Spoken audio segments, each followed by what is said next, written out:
जजों की नियुक्ति पर एक बार फिर कॉलेजियम बनाम नेशनल जुडिशियल अपॉइंटमेंट कमेटी यानी एनजेएसी की चर्चा जोर पकड़ रही है। सवाल उठ रहे हैं कि क्या एनजेएसी की वापसी होने जा रही है। दरअसल दिल्ली हाईकोर्ट के जज जस्टिस यशवंत वर्मा के घर मिले नोटों के बाद ये चर्चाएं जोर पकड़ चुकी हैं और अब इस पर केंद्रीय कानून मंत्री अर्जुन राम मेघवाल का बयान सामने आया है। तो क्या एनजेएसी की होगी वापसी? क्या कुछ कहा कानून मंत्री ने? आइए देखते हैं इस रिपोर्ट में। दिल्ली हाईकोर्ट के जस्टिस यशवंत वर्मा के घर में आग लगने के बाद वहां से अधजले नोटों के बंडल मिलने का मामला सुर्खियों में है। इस मामले के सामने आने के बाद से ही जजों की विश्वसनीयता पर गंभीर सवाल उठने लगे हैं। ये ऐसा पहला मामला नहीं है। कुछ दिनों पहले भी जजों को लेकर अलग अलग मुद्दों पर कई बार विवाद देखा जा चुका है। ऐसे में सवाल उनकी नियुक्ति को लेकर भी खड़े हो गए हैं। इस बीच अब एक बार फिर नेशनल जुडिशियल अपॉइंटमेंट कमीशन यानी एनजेएसी को लेकर बहस छिड़ गई है।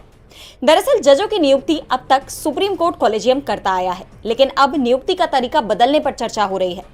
इसे लेकर बीजेडी सांसद डॉक्टर सस्मित पात्रा ने केंद्र सरकार से पूछा कि क्या वो एनजेएसी को दोबारा लाने पर विचार करेगी। अगर नहीं तो क्या सरकार सुप्रीम कोर्ट के 2015 के फैसले के मुताबिक कॉलेजियम सिस्टम में सुधार के लिए कोर्ट के साथ मिलकर काम करेगी। लेकिन इन सवालों पर केंद्रीय कानून मंत्री अर्जुन राम मेघवाल की ओर से कोई साफ जवाब नहीं आया। हालांकि कानून मंत्रालय ने जरूर कहा कि सुप्रीम कोर्ट ने 16 दिसंबर 2015 को अपने फैसले में मेमोरेंडम ऑफ प्रोसीजर यानी एमओपी को अंतिम रूप देने का निर्देश दिया था और मंत्रालय ने पिछले कुछ सालों में इस पर हुई बातचीत का ब्यौरा भी दिया। लेकिन एनजेएसी को फिर से लाने के सवाल पर चुप्पी साध ली, जिसके बाद इसकी वापसी की इन चर्चाओं को और बल मिल गया है। आपको बता दें कि 2015 में मोदी सरकार 99वां संविधान संशोधन करके एनजेएसी कानून लाई थी, लेकिन सुप्रीम कोर्ट ने इसे ये कहते हुए खारिज कर दिया था कि ये न्यायपालिका की आजादी को खतरे में डाल देगा।